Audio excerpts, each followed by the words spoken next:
तमाम महिला से ये अपील कर रहा हूं कि आप जानते हैं कि 25 जून से एफआईआर का काम शुरू हो रहा है।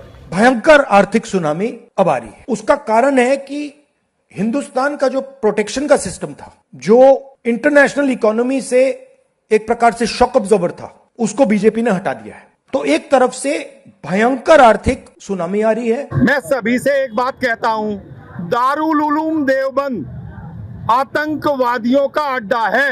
अस्सलामुअलैकुम। हैदराबाद से एक बड़ी सियासी खबर सामने आ रही है, जहां एआईएमआईएम के सदर और हैदराबाद के member of parliament Asaduddin Owaisi ने तेलंगाना में चलने वाले स्पेशल इंटेंसिव रिवीजन यानी एसआईआर प्रोसेस को लेकर अपनी पार्टी के तमाम कायदीन और नुमाइंदों को खास हिदायत दी है। ओवैसी ने कहा है कि हर मुमकिन मदद आवाम को दी जाए ताकि कोई भी हकीकी वोटर किसी भी किस्म की परेशानी, डॉक्यूमेंटेशन के मसाइल या मालूमात की कमी की वजह से वोटर लिस्ट से बाहर न हो जाए। वेडनेसडे के रोज असदुद्दीन ओवैसी ने दारुस्सलाम में एआईएमआईएम के एमएलए और पार्टी के अहम जिम्मेदारों के साथ एक तफसीली मीटिंग की। इस मीटिंग का मकसद तेलंगाना में इलेक्टोरल रोल्स के लिए चल रहे स्पेशल इंटेंसिव रिवीजन प्रोसेस का जायजा लेना और ग्राउंड लेवल पर सामने आ रहे मुश्किलात पर बात करना। मीटिंग में मुख्तलिफ असेंबली कॉन्स्टिट्यूएंसी से आने वाले लेजिस्लेटर्स ने अपने इलाकों की रिपोर्ट पेश की और बताया कि अवाम को किन किन चैलेंजेस का सामना करना पड़ रहा है। ओवैसी ने इस बात पर जोर दिया कि हर एलिजिबल वोटर्स का नाम इलेक्टोरल रोल्स में बरकरार रहना चाहिए और किसी भी प्रोसीजरल कॉम्प्लिकेशन की वजह से किसी का वोट का हक मुतासिर न होना चाहिए। मीटिंग के दौरान यह भी कहा गया कि जमहूरी निज़ाम की बुनियाद अवाम के वोट पर टिकी हुई है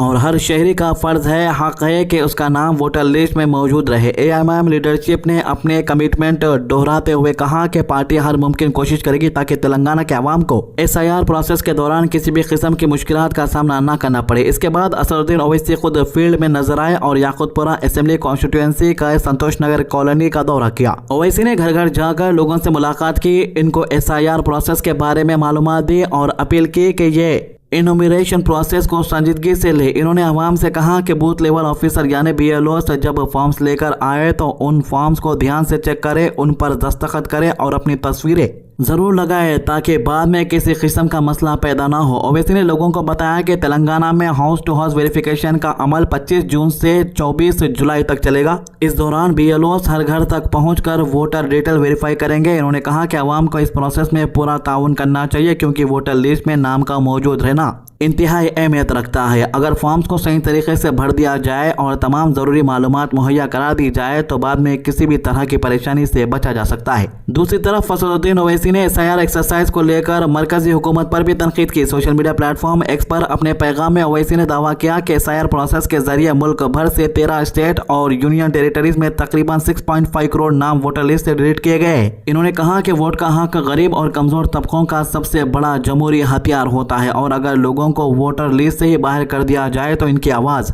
कमजोर पड़ जाती है, लोग वोट देने के हक से महरूम हो जाए और इनके लिए हुकूमत के खिलाफ अपनी बात रखना और अपना हकूक के लिए आवाज उठाना मुश्किल हो जाता है। कुछ जगहों से ऐसी रिपोर्ट सामने आ रही है जहां लोगों को सरकारी वेलफेयर स्कीम्स के फायदे लेने में भी दिक्कत पेश आ रही है। हैदराबाद के मेंबर ऑफ पार्लियामेंट ने यह भी कहा कि वोटर लिस्ट से नाम हट जाना यह साबित नहीं करता कि कोई शख्स हिंदुस्तानी शहरी है या नहीं। इन्होंने कहा कि लाखों केसेस अभी भी मरहले में है और बहुत से लोग फॉर्म 6 के जरिए दोबारा रजिस्ट्रेशन करवा सकते हैं। ओवैसी ने इलेक्शन कमीशन पर भी सवाल उठाते हुए कहा कि उनके मुताबिक अब तक ये वाज़ेह डेटा सामने नहीं आया है कि कितने लोगों के नाम फॉरेन होने की बुनियाद पर हटाए गए। वोटर लिस्ट से नाम हटाने वालों में ज्यादातर मुसलमान, खवातीन, इमिग्रेंट्स और गरीब तबकों के लोग शामिल है। इस बात पर तशवीश का इजहार किया और कहा कि ऐसे लोगों को अपने जमहूरी हकूक के तहफ़्फ़ुज़ के लिए मजीद होशियार रहने की जरूरत है। ओवैसी ने कहा कि यह सिर्फ वोट देने का हक का मसला नहीं है बल्कि इस बात को यकीनी बनाने का भी जरिया है कि मुस्तकबिल में किसी को अपनी हिंदुस्तानी शहरियत पर सवाल उठाने का मौका न मिले। एआईएमआईएम पिछले 1.5 महीने से दारुस्सलाम हेडक्वार्टर्स में एक हेल्प सेंटर कायम कर रहा है जहां लोगों को एसआईआर प्रोसेस में मदद दी जा रही। पार्टी वर्कर और वॉलंटियर्स पुराने वोटर लिस्ट, खासतौर पर 2002 के इलेक्टोरल रिकॉर्ड के साथ डिटेल्स को क्रॉस चेक करने में लगे हुए हैं, लोगों की मदद कर रहे हैं ताकि कोई भी एलिजिबल वोटर लिस्ट से बाहर न हो जाए। कुल मिलाकर तेलंगाना में एसआईआर प्रोसेस को लेकर सियासी सरगर्मियां तेज हो गई है। एक तरफ इलेक्शन कमीशन वोटर लिस्ट की वेरिफिकेशन और रिवीजन का अमल चल रहा है, दूसरी तरफ एआईएमआईएम इस प्रोसेस के हवाले से अवाम में अवेयरनेस फैला रही है। आने वाले हफ्तों में जब हाउस टू हाउस वेरिफिकेशन शुरू होगा तब इस पूरा प्रोसेस पर सियासी जमातों और अवाम दोनों के नजरें टिकी रहेंगी।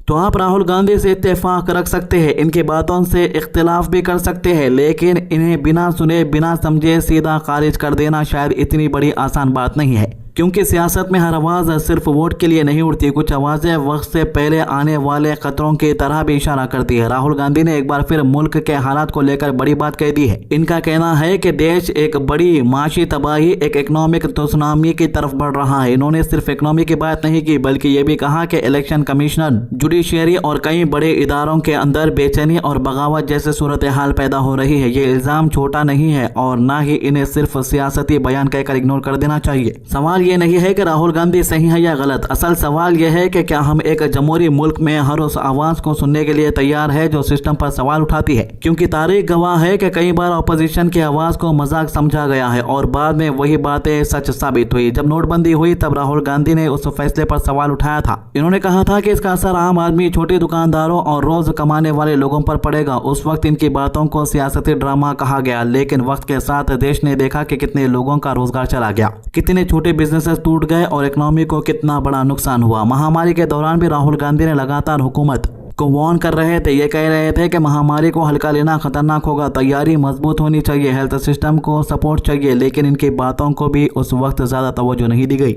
आज जब राहुल गांधी इकोनॉमी, इंस्टीट्यूशंस और डेमोक्रेसी को लेकर फिर से एक वार्निंग दे रहे हैं तो जरूरी है कि हम कम से कम इनकी बात को गौर से समझे। किसी भी जमहूरियत की खूबसूरती इसी में होती है कि यहाँ सिर्फ हुकूमत की नहीं, अपोजिशन की आवाज की भी अहमियत रखी जाए। सवाल पूछना देशद्रोह नहीं बल्कि जमहूरियत की रूह होता है। हर दौर में कुछ लोग वक्त से पहले आने वाले तूफान को महसूस कर लेते हैं। इनकी बातें उस वक्त कड़वी लगती है लेकिन बाद में वही बातें हकीकत बनकर सामने आ जाती। इसलिए किसी भी वार्निंग को सिर्फ इसलिए इग्नोर कर देना कि अपोजिशन से आ रही है शायद मुल्क के लिए सही नहीं होगा। राहुल गांधी अब क्या कह रहे हैं, आइए सुनते हैं इन्हीं की जुबानी। भयंकर आर्थिक सुनामी अब आ रही है। उसका कारण है कि हिंदुस्तान का जो प्रोटेक्शन का सिस्टम था, जो इंटरनेशनल इकोनॉमी से एक प्रकार से शॉक अब्जॉर्बर था, उसको बीजेपी ने हटा दिया है। तो एक तरफ से भयंकर आर्थिक सुनामी आ रही है, प्राइसेस बढ़ रही हैं और ये अभी शुरुआत देखी आपने। ऐसी इकोनॉमिक क्राइसिस आएगी हिंदुस्तान में जो आपने अपने लाइफ में नहीं देखी होगी। ये हो रहा है, इसको आप कोई रोक नहीं सकता है। दूसरी तरफ क्या हो रहा है, हिंदुस्तान के अंदर, सिस्टम के अंदर इंस्टीट्यूशनल रिवोल्ट हो रहा है। तो आप सोचती हैं कि इलेक्शन कमीशन फुली कंट्रोल्ड है, वो 3 साल पहले फुली कंट्रोल्ड है। चीफ इलेक्शन कमिश्नर के मैसेजेस मेरे पास आ रहे हैं, head of intelligence system, senior judiciary, सारों के सारे रिवोल्ट कर रहे हैं, इंफॉर्मेशन दे रहे हैं हमें।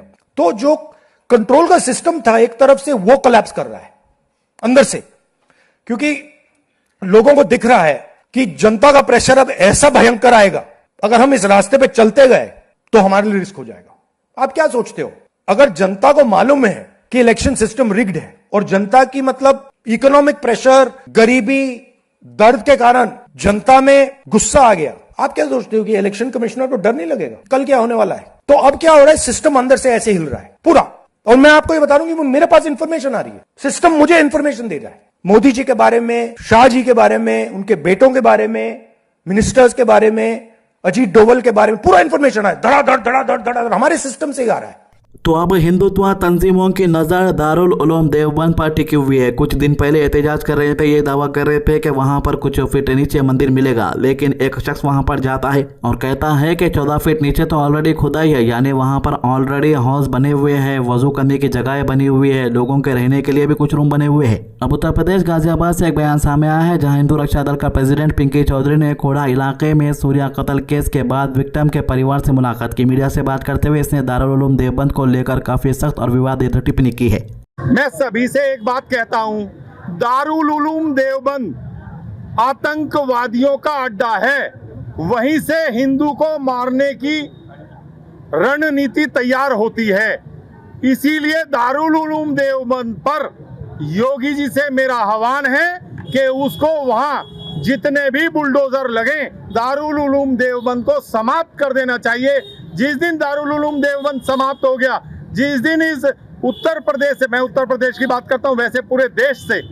तो ये थी अभी तक की अपडेट। आज की अच्छी बात, अल्लाह ताला कुरान में फरमाता है, जो लोग ईमान लाए और इन्होंने हिजरत की और अल्लाह की राह में जिहाद किया और जिन लोगों ने इन्हें पनाह दी और मदद की, यही लोग सच्चे मोमिन है। सूरह अल अनफाल आयत 74। हमारे चैनल को सब्सक्राइब कीजिए, वीडियोस को ज़्यादा से ज़्यादा लोगों तक शेयर कीजिए। अल्लाह हाफिज़।